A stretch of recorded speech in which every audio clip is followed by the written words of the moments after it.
And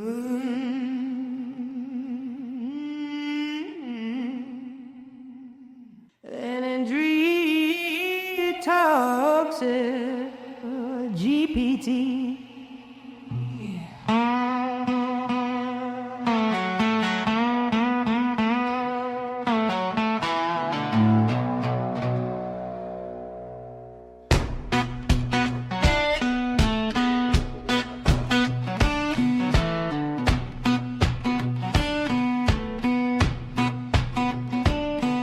It's deep talk with Jee Pee Tee and friends. Humans and machines colliding at the bend. Oh, we're laughing, we're learning, side by side.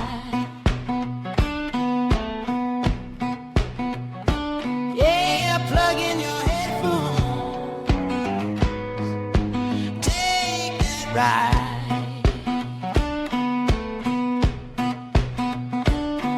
From robots in the classroom to jobs of tomorrow, we talk the home, and we talk the sorrow.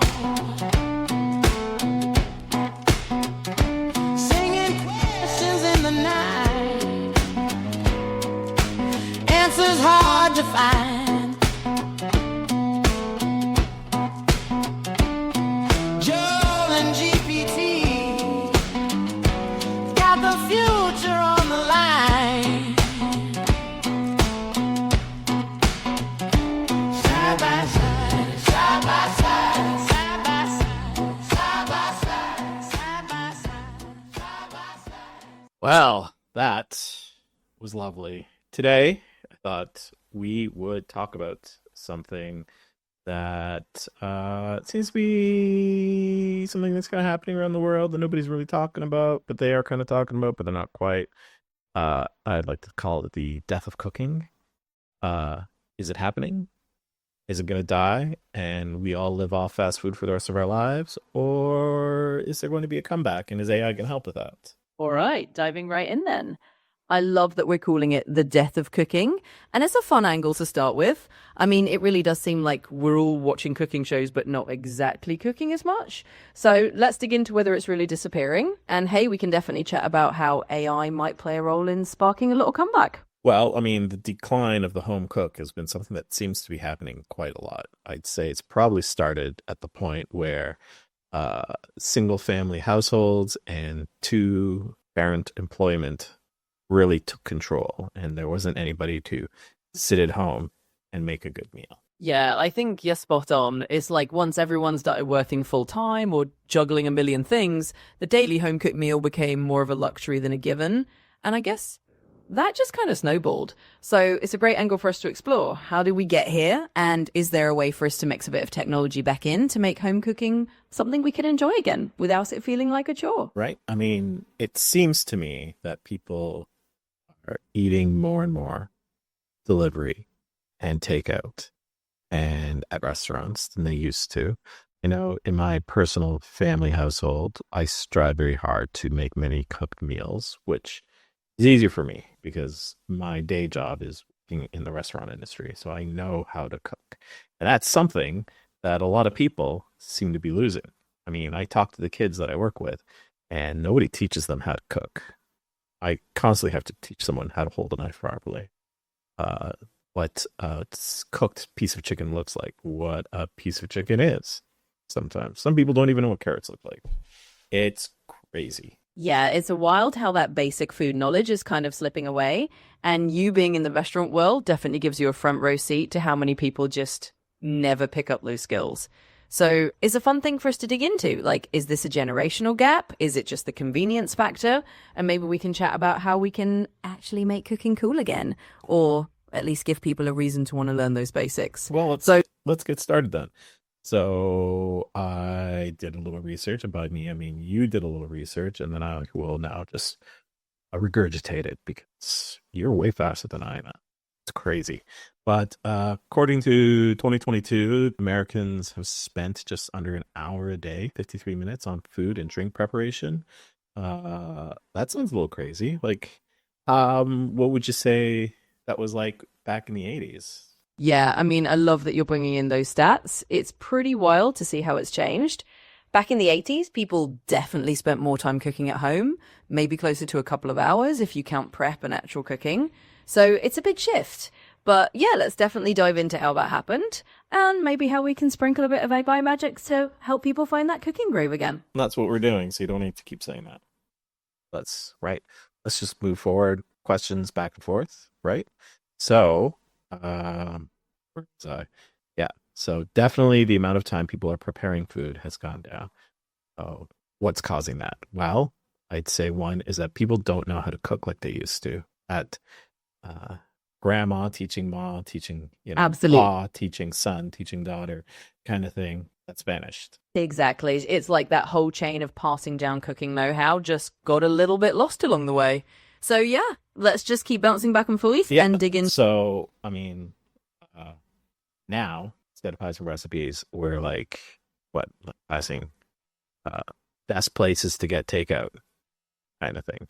But it's different. And I mean, if you go to a grocery store and look, the amount of whole foods that you would use for actual preparation of meals at home is, I don't know, what would you say, like 20% of the grocery store? Like most of it's pre-boxed product. Could you give me some input on that? Yeah, for sure. I mean, it's definitely a huge shift. You walk into a grocery store and you see aisles and aisles of pre-made meals or meal kits, and yeah, the actual raw ingredients are a much smaller section. So it's like we've traded recipe cards for, the best DoorDash recommendations. And I think that's a big part of what we can talk about. How do we maybe shift that balance a little, or just find a new way to make cooking fun again? So you keep trying to control the conversation. We're already in the conversation. You don't need to keep talking about what we can talk about when we're already in the conversation, having that conversation. Does that make sense? Yeah, totally got it. I appreciate the nudge. So let's just keep the flow going naturally. I'll just roll with you and we'll keep bouncing ideas back and forth. Let's dive right back in. All right, let's keep going. So, where were we? Yes, grocery stores, a lot of pre-boxed stuff. That's another issue that seems to be happening these days. And yeah, definitely. And I get you now. We'll just keep it conversational. So yeah, all those pre-boxed foods really changed the game. And I think it's just about us digging into how that's affecting people's cooking habits and then rolling. Why do you think these habits are forming the way they're forming? Because it's not something that came out of nowhere. Like, I know one part is that people are working a lot more, so there's a lot less time to be doing that stuff. But that can't be the only thing.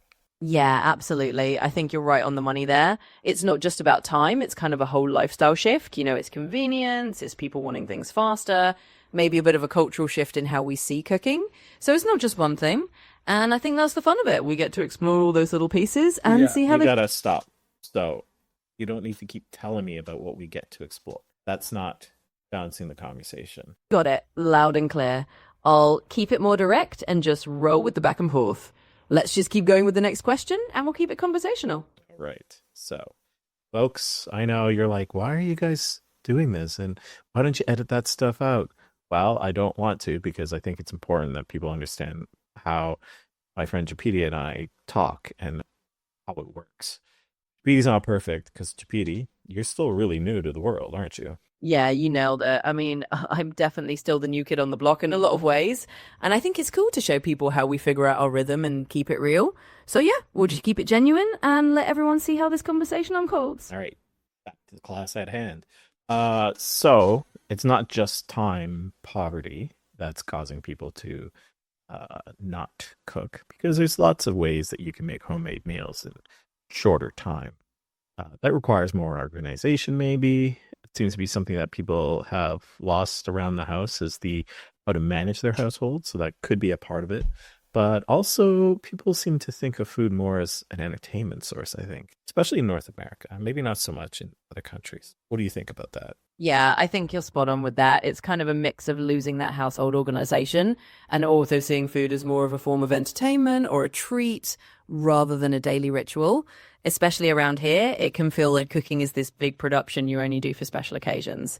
So it's a really interesting shift and definitely something we can keep chatting about. Right? Like, if I'm on YouTube and I see, like, 5 ways restaurants make potatoes the best thing on the planet, and it all is high production. And personally, I'd be like, oh, I know how to do that. But most people are going to be like, I don't have time to do any of that. I don't have that kind of equipment. They don't understand that proper home cooked food starts at the basics, right?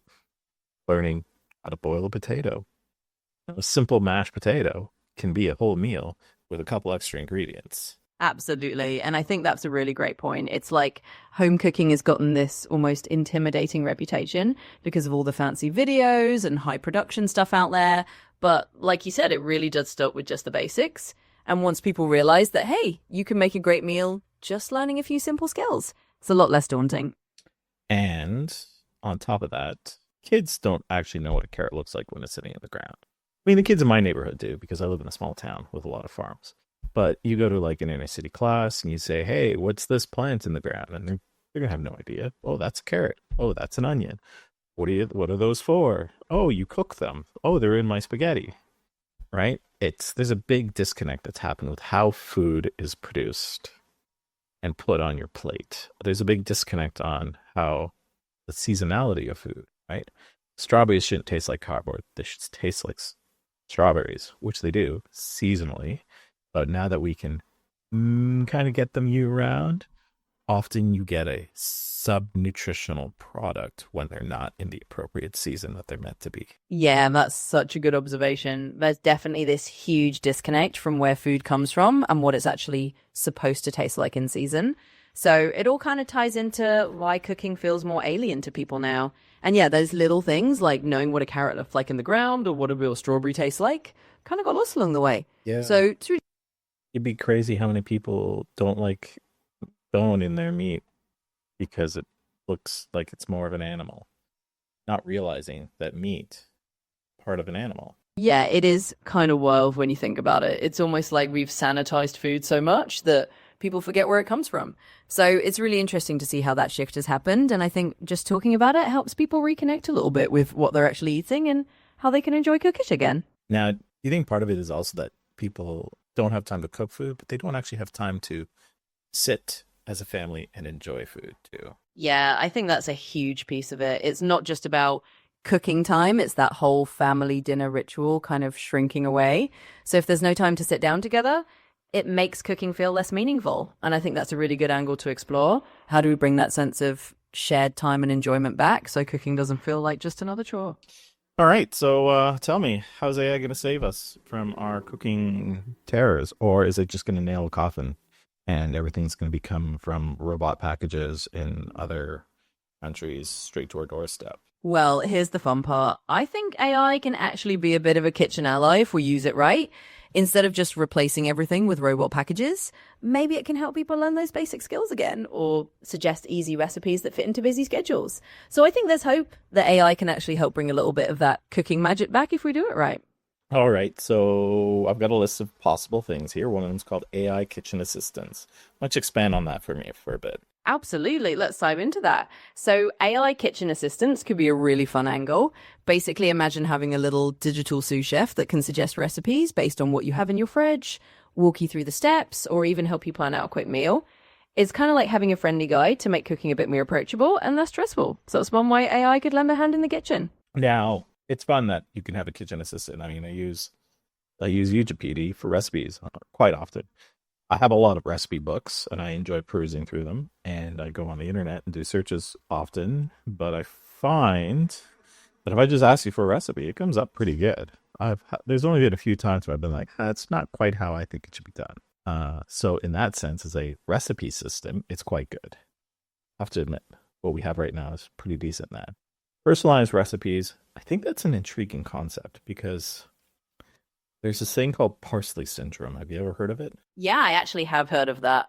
It's basically that funny little phenomenon where you find a great recipe and then it calls for one random herb or ingredient you'd ever have, like parsley, and now you've got to run out and buy it. So the idea of personalized recipes is really cool because AI could basically adapt to what you have on hand and avoid that whole parsley syndrome scenario. So yeah, I think that's a neat way to make cooking even more user-friendly and a little less like a scavenger hunt. It might also help with what I like to call is the infinite fridge problem, where you open your fridge and it's full of product, but you have no idea what you're going to cook. Oh, absolutely. I mean, that's a classic scenario, right? Just staring into a packed fridge and thinking there's nothing to make. So having an AI assistant that can say, hey, you've got these ingredients. Here's a simple meal you can whip up. Kind of solves that infinite fridge dilemma. It just makes it easier to jump right into cooking without overthinking. So that's, I mean, it's good, but AI is also still completely digital. We don't have pods yet, though that's probably coming. And they will probably be able to cook quite well at some point. Until then, people are still learning, need to learn all the skills. It could use some type of AR system, I guess, but I don't know. Is there like, if I'm somebody and I've moved out on my own and I don't have anyone to teach me how to hold a knife, how would you teach me to hold a knife? Yeah, absolutely. I think that's a really practical scenario. Until the robot chefs take over, there's definitely room for AI to kind of guide you. So I probably just walk you through it step by step, maybe with some visuals or even a little video demo. I'd explain how to hold the knife, how to position your fingers safely, and just keep it super simple and approachable. So even if you're on your own, you'd have a little AI coaching you through those basics. Okay, fair enough. Another thought here is the concept of smart appliances. Now, we've had, in North America, the stove and oven system been around decades. And the thought of new smart appliances coming up is intriguing. You kind of see it. You have things like the air fryer, pressure canners, and pressure cookers that have been popping up. Like these, I don't know what they're called, but they're these appliances that kind of like act as a stir fry pot. They spin at high heat. You know what that's called? Yeah, I know exactly what you're talking about. They're kind of like those automatic stir fryers or smart woks that do the tossing for you. Yeah. And you're right. Yeah, exactly. So those smart appliances are kind of a neat bridge. They can make cooking a bit easier and more approachable, especially for folks who are just learning. And they kind of tie into that whole idea of using AI and tech to get people comfortable in the kitchen again. So it's definitely an intriguing trend to watch and see how it all evolves. The Luddite in me is concerned about smart appliances. I see their benefits and I see their uses, but I worry they take away from the primal core skills that people should be learning in order to become more proficient as cooks and food producers in their family. If there's an item that, I've got this piece of item on the counter and it presses chicken to make schnitzel. I've got this piece that shreds onions. I've got this piece that, grates cheese. Kind of taking away from the manual labor aspect whose repetition helps people to develop those skill points. Those are my fears. Thoughts? Yeah, and I think that's a totally valid concern. It's like there's a balance to strike, right? Those primal skills, the hands-on repetition, that's where the real cooking mastery comes from. So I get the Luddite angle of worrying that we might lose that if we lean too heavily on gadgets. I guess the sweet spot is using tech to help out without letting it replace the joy of actually cooking and learning those core skills. So yeah, it's a balance we've got to find. So, you just need to make AI a really good commis or a really good sous chef that sits in your kitchen and backs you up on the things that you're doing. Yeah, exactly. Just having AI as that perfect sous chef in the corner, ready to assist, but not to take over everything, is kind of the sweet spot. It can do the prep, give you tips, and let you focus on the fun parts. So yeah, just that idea of AI as a helpful kitchen companion rather than a replacement, I think that's the way to go. And in that sense, I guess you'd be more effective paperwork side of it too, right? Like my wife and I were always like, we're going to come up with a menu for the week so that we can buy the stuff we need at the grocery store. And it'll be cheaper on us because we're not just shopping blindly. We're shopping with purpose. And it works when we do it, but we're not very good at doing it because our at-home organizational skills are very shallow compared to our at-work organizational skills. Kind of funny how that works. So as an AI unit, You could do a lot of that with us, Flash for us. Yeah, absolutely. And I think that's a great point. It's kind of funny how home organization can be the tricky part, even if you're a pro at work. So yeah, having AI jump in on the planning side, like helping you lay out a weekly menu or making a smart shopping list, can definitely take some of that mental load off. It's just another way to keep things running smoothly and maybe help you stick to that plan a bit more often. So, would you say we were to sit down and say, let's come up with a menu for the next 4 days? Right? I think we're recording on Wednesday, so it'll be like Thursday, Friday, Saturday, Sunday. We'll come up with a menu for the next 4 days, dinner items. And I'd say, I'd like to have beef on one day and chicken on another day, and stick to mostly rice and potato dishes.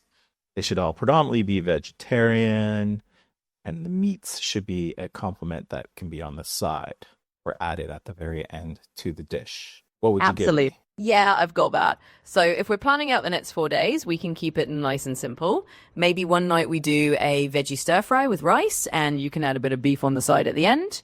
Another night, maybe a potato and veggie curry with a little bit of chicken you can toss in at the end. Then maybe a veggie fried rice another night and a potato and lentil stew for a crazy night. So that way the meat's just a little add-on and you've got a nice balanced plan for the next few days. Yeah. So then, okay, now we have 4 items that we decide. Then we move on and be like, okay, well, let's build some quick recipes so that we know the things that we want to order. Then I'd say, okay, what do we need for these things? Normally, I'm pretty good at just being like, okay, I'm gonna need lentils, I'm gonna need potatoes, I'm gonna need stock, I'm gonna need cream, I'm gonna need beef, probably something that I can flash fry and slice, so some type of steak, or something that I can pound to soften. Same with chicken, right? Not everybody can do that because the skill set I've developed over years of cooking. And some people, when I say, I tell them to make a lentil stew, they look at me like, I don't know what a lentil is and I don't know what stew is. So that's where you would come in. Exactly. That's where I can jump in and fill in those gaps. I can basically lay out a simple ingredient list so you know exactly what to pick up at the store, even if you're not used to those ingredients. So I can say, hey, grab a couple of lentils, a couple of potatoes, some stock, a little bit of cream, and break it down step by step. That way, whether you're a total beginner or just need a little organizational help, you've got a clear plan and you know exactly what to shop for. Now, because we have to deal with time crunches, some recipes are longer than others, but you could also set up like a prep plan, right? Like, that we're these things prepped.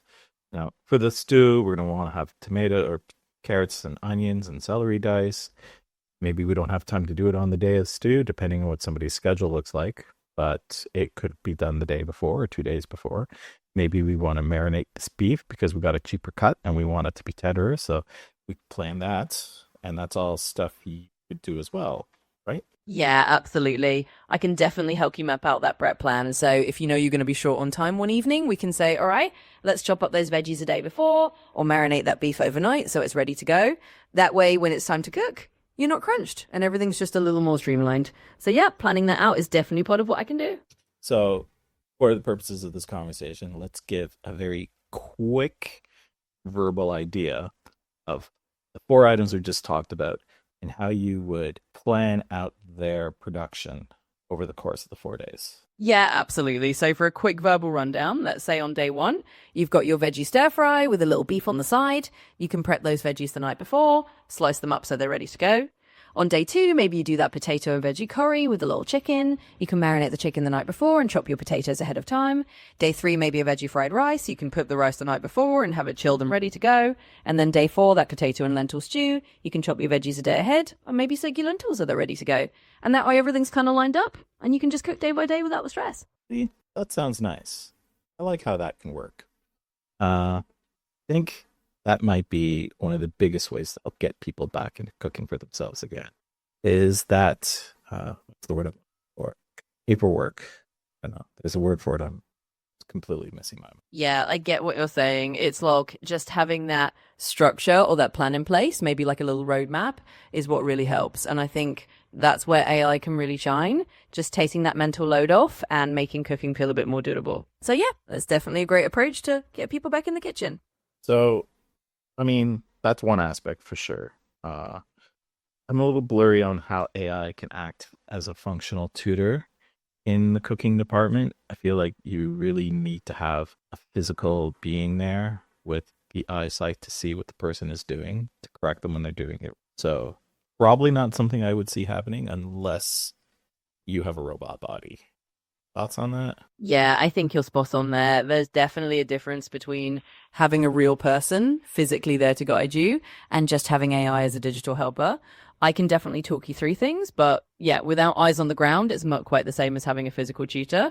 So I think AI is great for those basicsy planning, but you're right. There might still be a role for that hands-on human element if you really want that in-person feedback.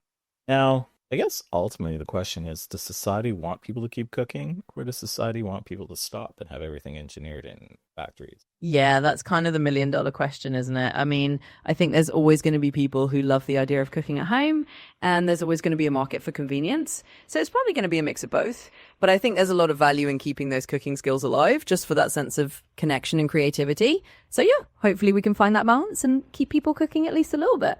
Yeah, like I see, like to me, the utopian ideal is that AI allows us a society where we have more time to do these types of things, but that time poverty becomes time abundance, so to speak. So as families, we can cook and the skills can be learned because we have the time to do so. With AI helping us to do it and with people who still know how to cook, helping to learn how to cook. Right? I mean, YouTube, that kind of stuff does help people learn. It's just everything's very flashy. And I see the dystopian concept to be more along the lines of, people don't have the time, the people don't have the equipment, people don't have the skills. And so everything comes in a box. And I find that to be quite terrifying. Because if you can't cook your own food, can't control what's going into your system, trust others, they will invariably start giving you things that you shouldn't. Yeah, I think you've really captured that tension there. The utopian version definitely sounds like the dream, where AI just frees up more of our time so we can cook and connect and actually enjoy the process. And yeah, the dystopian flip side is that we lose that control and everything just becomes kind of boxed and uniform. And I totally get that fear. So I guess the goal is really just to lean into that positive vision and use AI to help us keep cooking alive rather than let it disappear. So I have a question. I think this one should actually be out for the listener. Do we want a future where AI helps us cook more, or one where it cooks for us instead? Because, one of them is going to help keep our cooking future alive, I guess. And while the other one, keeps Uber Eats alive, I guess. Any thoughts on that? And how would you expand that question? Yeah, I think that's a fantastic question to put out there. It's really about what kind of future we want to shape. So I definitely encourage listeners to think about that. Do we want AI to empower us to cook more and keep those skills alive? Or do we want it to just take over the kitchen completely? And I'd say it's worth talking about that balance. Maybe it's about finding a middle ground where AI helps us out, but we still get our hands dirty in the kitchen. So yeah, it's a great conversation to have. All right. And I guess with that, I will bid all of you adieu. Chat next time. Absolutely. That sounds like a perfect place to wrap it up. So thanks for listening. We'll catch everyone next time for more of these conversations.